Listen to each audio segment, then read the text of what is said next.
Hola a todos, mi nombre es José Turcios. El día de hoy estoy con mi hermano y socio Víctor Turcios. Vamos a hablar sobre la reciente acción de inconstitucionalidad que presentamos el 9 de abril ante la Corte de Constitucionalidad y que se sumaron también después de nosotros 4 acciones más, entre ellas una del CACIF.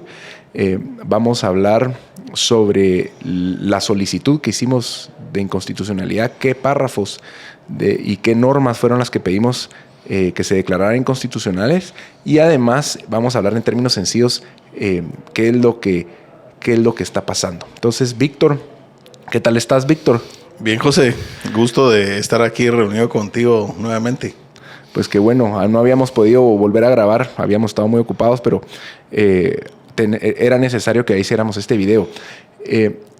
Para resumirles, en el 2024, el Congreso de la República emitió un decreto con numeración 31-2024. Era una ley para incorporar al sector ganadero y agropecuario. Y se crean 2 regímenes. Hay un video de YouTube que tenemos con anterioridad a este, donde explicamos en qué consiste ese decreto, por si lo quieren ver.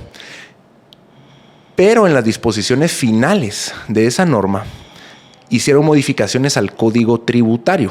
El Código Tributario es una norma que le aplica a la generalidad de los contribuyentes. Entonces, en esas disposiciones finales incorporaron un artículo que fue el número 19 de ese decreto 31-2024, que a su vez reformó el artículo 120 del Código Tributario.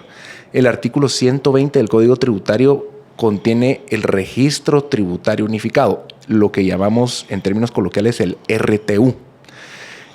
¿Y qué decía esta norma?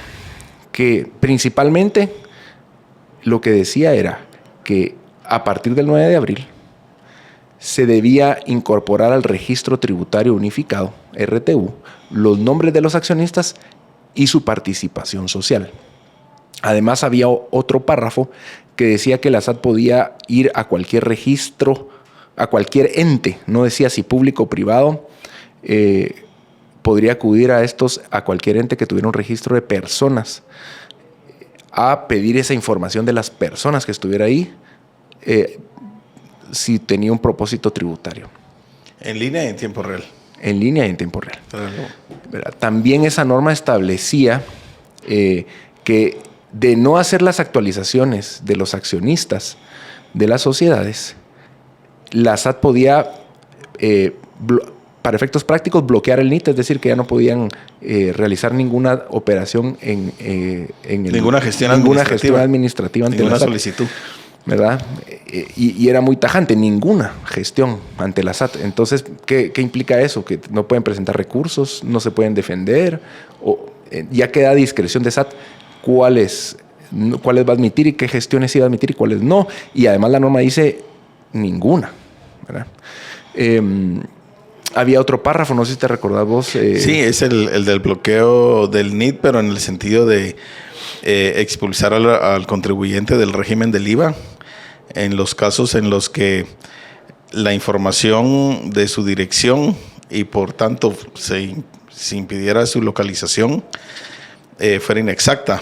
En esos casos al contribuyente se le iba a expulsar del régimen del IVA. El otro caso en el cual se le expulsaba del régimen del IVA, que equivale a no emitir FEL y un bloqueo indirecto del NIT, por decirlo de alguna manera, era cuando el contribuyente presentara declaraciones de ingresos y gastos del IVA mensuales durante 12 meses consecutivos con valor 0, teniendo FEL emitidas con algún valor.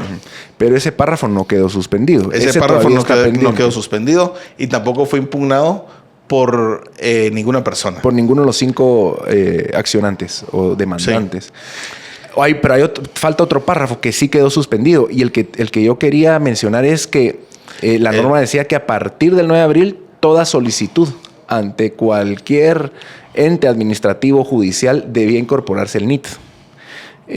Inclusive nosotros en el memorial de presentación de la acción de inconstitucionalidad, cuando yo me identifiqué con los datos, cuando me identifiqué con mis datos de identificación, puse mi edad, mi estado civil, profesión y oficio, domicilio, y además agregué el NIT como para que la Corte se diera cuenta que inclusive hasta en los memoriales de la Corte de Constitucionalidad, que no tienen nada que ver con la recaudación tributaria, ya la norma nos está obligando a poner el NIT, y entonces eso también quedó suspendido, porque si no, hasta en las actuaciones judiciales íbamos a tener que consignar nuestro número de identificación tributaria. Y finalmente había un párrafo que también nos hizo ruido, pero que tampoco se impugnó y por tanto tampoco fue suspendido. Es el que decía que toda dependencia o autoridad del Estado, para otorgar permisos o concesiones o licencias, debía de acreditar que los contribuyentes estuviesen inscritos en el régimen del IVA. Y además decía en el régimen general del IVA. Pues peor, sí. Porque en el régimen general, lo cual hace impráctico ese párrafo, y si se pudiera hacer valer, era... lo que pasa es que no se impugnó... Violenta la seguridad jurídica. No se impugnó en esta acción porque en esta acción estábamos pidiendo que se declarara inconstitucional estos párrafos anteriores que dijimos, porque violentaban el artículo 24 de la Constitución, que es toda la confidencialidad de datos. Esta frasecita, si bien yo estimo que puede ser impugnada inconstitucional, lo que vulnera es la libertad de comercio, ¿verdad? Es otra norma constitucional que se debe examinar, porque ¿por qué voy a estar inscrito y en el régimen que me dice SAT, en el régimen general? Para que me den un permiso, una concesión, una licencia. Y toda licencia o permiso, dice. Y toda persona. Y toda persona. Sí. Entonces, digamos, ¿qué pasa con las personas que están inscritos en el IVA, pero en el régimen del pequeño contribuyente? Que ahora van a ver un poquito de más, ¿verdad? Porque el bracket de personas que se van a inscribir ahí, van a haber más personas, porque ahora el escalón, digamos, o el monto permitido de pequeño contribuyente anual, el monto de facturación es más alto. Entonces... sí, todos los pequeños contribuyentes, en efecto, ya en principio no se les podría dar trámite a una solicitud de licencia o de permiso. Yo creo que en la práctica es absurdo. Esa norma va a ser, a mi criterio, va a ser una norma positiva no vigente, digamos, que le llama derecho positivo no vigente, que ni siquiera las autoridades del Estado la van a poder hacer valer. No la van a poder cumplir, ¿verdad? Pero al 100%, ¿verdad? Entonces, pero vamos, si nos da tiempo también presentaríamos esa acción de inconstitucionalidad. Si vemos que violenta también el derecho de petición. Violenta el derecho de petición, además de la libertad de comercio. Algo positivo de que nos hayan concedido la suspensión provisional de estas normas y que por tanto provisionalmente no se puedan aplicar, no se puedan invocar, es que la Corte hizo un análisis previo sobre la inconstitucionalidad de estas normas, y de forma provisional, de forma anticipada, se dio cuenta de la notoriedad de la inconstitucionalidad, de la notoriedad en la vulnerabilidad de la Constitución, lo cual es como un examen previo, sin que se pronuncie en definitiva, en sentencia, pero de antemano se da cuenta que notoriamente vulnera la Constitución. Entonces, antes de que siga causando efectos contrarios a la Constitución y en perjuicio de los ciudadanos y de los contribuyentes, decidió dar la suspensión. Claro. Lo cual no es una garantía de que la acción de inconstitucionalidad sea con lugar y que finalmente terminen expulsados, porque la Corte en sus consideraciones puede luego cambiar de punto de vista, pero sí que es cierto que hay una gran probabilidad de que definitivamente sean expulsados. Así que fue algo muy positivo. Sí, yo creo que, como tú dices, la Ley de Amparo, Exhibición Personal y de Constitucionalidad, así se llama la ley, es un nombre largo, establece que solo se puede suspender la norma cuando la inconstitucionalidad sea notoria. Entonces, la verdad es que es un resultado satisfactorio, muy satisfactorio, que la Corte de Constitucionalidad haya suspendido esta norma, ¿verdad? Porque no es fácil que la Corte de Constitucionalidad a priori suspenda la norma, y en el acuerdo dice que va a estar suspendida durante toda la tramitación del proceso hasta que se dicte sentencia, ¿verdad? Entonces creemos que es un resultado muy positivo de la acción de inconstitucionalidad, un resultado muy positivo del actuar de la Corte de Constitucionalidad. y que también nos deja tranquilos de que la Corte está buscando salvaguardar las garantías constitucionales que se encuentran plasmadas en nuestra Carta Magna. Sí, y tal vez solo quería también hacer una aclaración, José, que hubo un párrafo que fue expulsado, no del artículo 120, sino me parece que fue del 121, que es sobre correcto. La amnistía o el perdón en el pago de impuestos a los contribuyentes que se inscribieran en el régimen primario y agropecuario. Sí, es que este decreto de incorporación del régimen ganadero y agropecuario, el 31-2024, también tenía un artículo 21. Ese no lo impugnamos nosotros, pero alguno de los accionantes, tampoco el CACIF lo impugnó. Tuvo que haber sido uno de los otros 2 o 3 abogados que presentaron la acción. Ese mismo 9 de abril o al 10 de abril presentaron otros. Pero el artículo 21 establecía que las personas que no habían declarado ingresos y que pertenecieran al régimen ganadero o al régimen agropecuario podían hacer una declaración y pagar el 5% y meterlos al sistema bancario sin necesidad de comprobación alguna, como dándole legalidad a ese dinero. De alguna manera. De alguna manera. Ajá. Sí. Eso también fue impugnado, no por nosotros, pero también la Corte lo suspendió porque acumuló los procesos. Eso tal vez no lo dijimos, pero como se presentaron 5 acciones de inconstitucionalidad, vino la Corte y decidió juntar las 5 acciones y las acumuló en un solo proceso. Para dictar una sola sentencia por todas. Y entonces, así es. Va a dictar una sola sentencia por las 5 acciones de inconstitucionalidad que fueron presentadas. Que eso al final es positivo también porque va a nutrir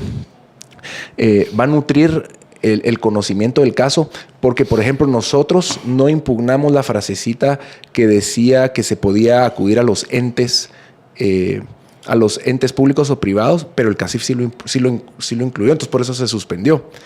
Y por otro lado, el CACIF no incorporó lo del bloqueo del NIT, de que si no incorporan esa información al RTU, se les va a bloquear el NIT. No lo incluyó el CACIF, pero nosotros sí.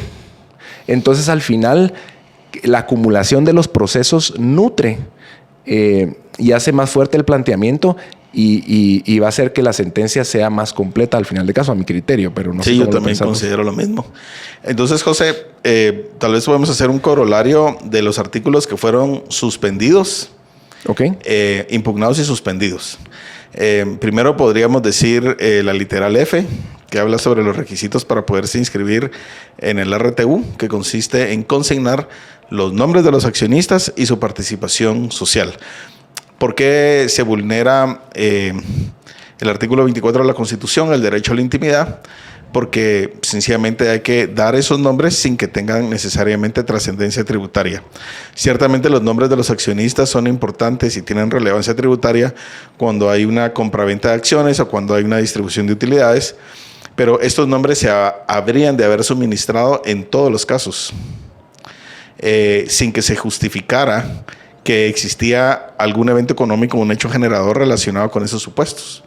Es decir, sin que hubiera una compraventa de acciones y sin que hubiese una distribución de dividendos, o aún cuando hubiera distribución de dividendos, esta se hubiese retenido en la fuente y por tanto se hubiera cancelado la obligación tributaria, aún cuando todo esto sucediese, había que suministrar el nombre de los accionistas y por tanto se violentaba el artículo 24 de la Constitución, que habla sobre el derecho a la intimidad del contribuyente, de no suministrar a la SAT datos e información que no tengan trascendencia tributaria, y este era uno de los supuestos. Efectivamente.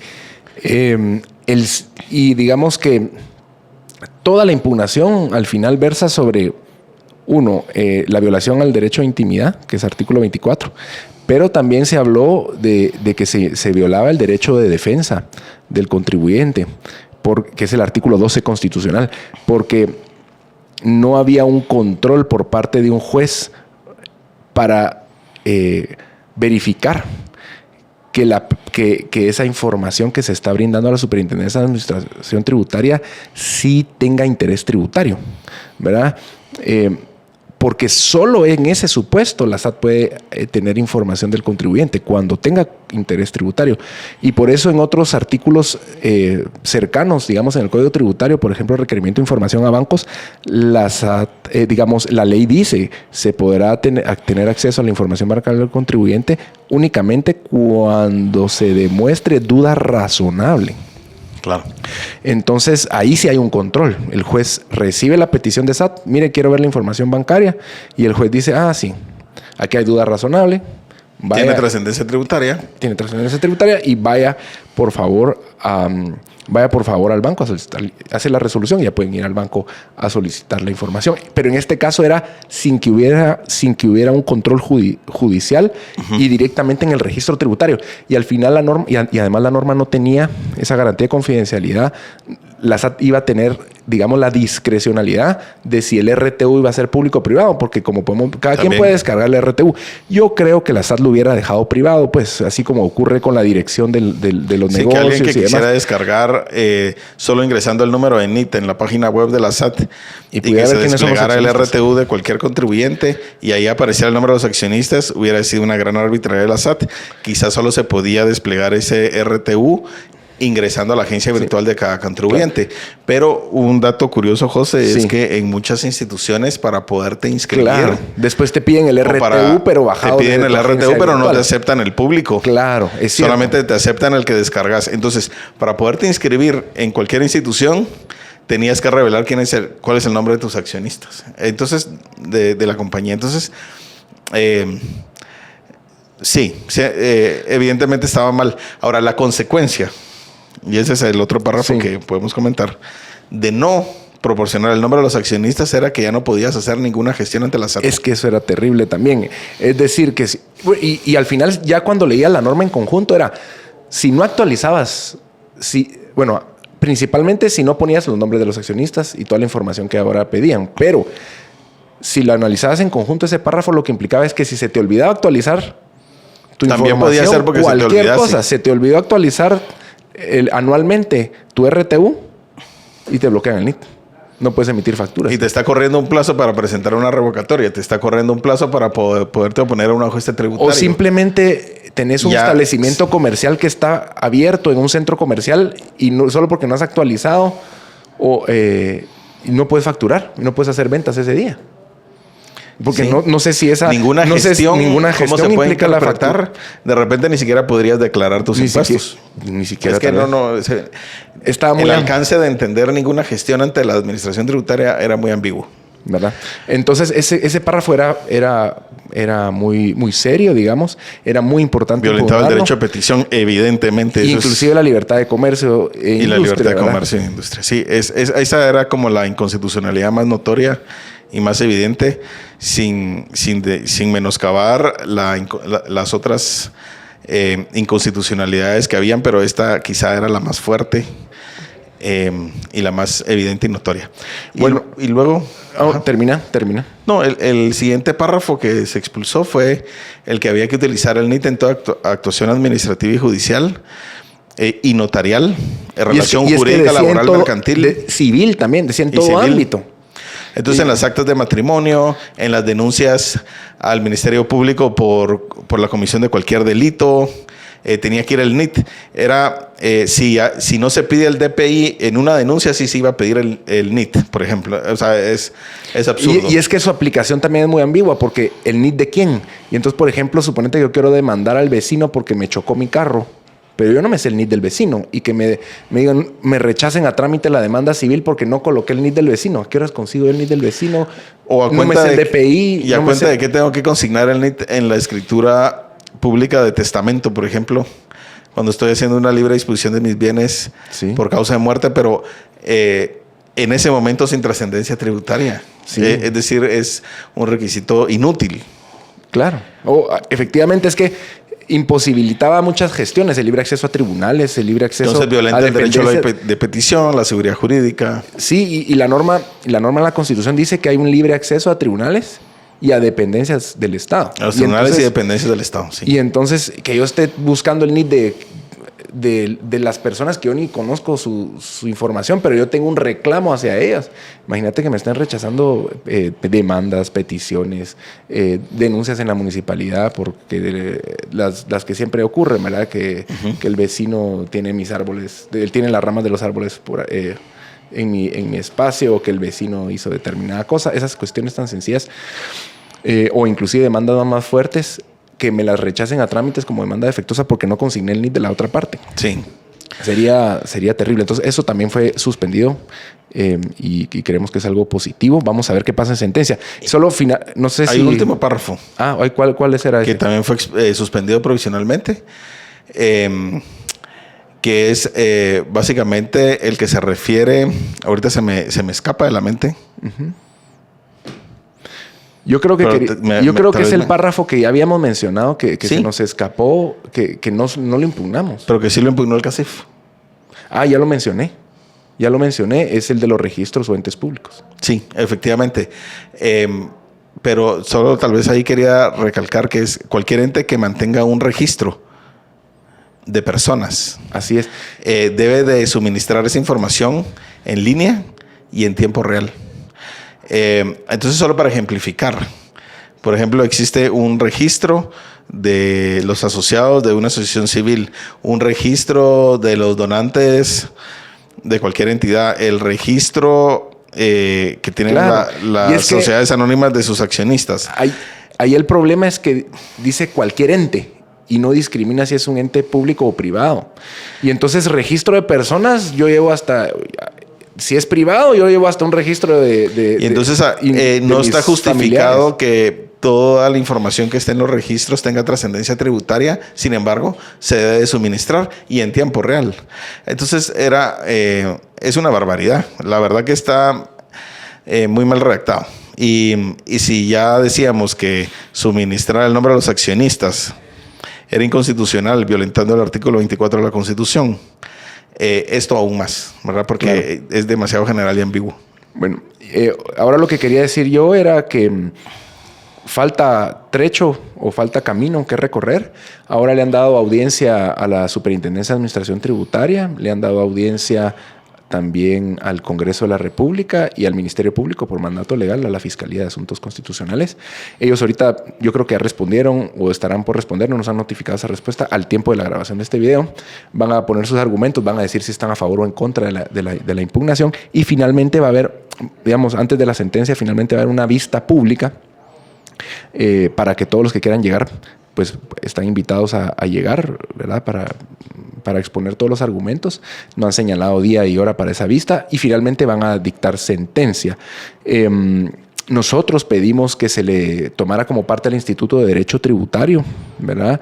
Y creo que al CEDECON, al Centro de Defensa de la Constitución. Nosotros lo pedimos en nuestro memorial. Y al Instituto de Derecho Notarial. Y al Instituto de Derecho Notarial. No obstante, en la resolución que da trámite no hicieron mención a esa petición que hicimos y tampoco les dieron audiencia. Entonces, no sé si en algún momento se les va a correr esa audiencia. Es facultativo de la Corte y... Sí, es facultativo de la Corte. Digamos, solo es obligatorio darle audiencia al Congreso de la República, evidentemente, y al Ministerio Público, pero en los demás casos es facultativo, así que la Corte consideró que no era necesario. Bueno, no lo puso en la resolución, pero digamos, creemos que consideró que no era necesario. Debió de haber razonado por qué no, pero bueno. Pues bueno, muchas gracias a todos por escucharnos. Les recordamos suscribirse a nuestro canal y activar la campanita de notificaciones para que cada vez que haya un nuevo video les notifiquen. Y será un gusto para nosotros seguir grabando estas pláticas y poder compartir nuestros conocimientos sobre el derecho tributario. Un gusto y hasta pronto. Hasta pronto.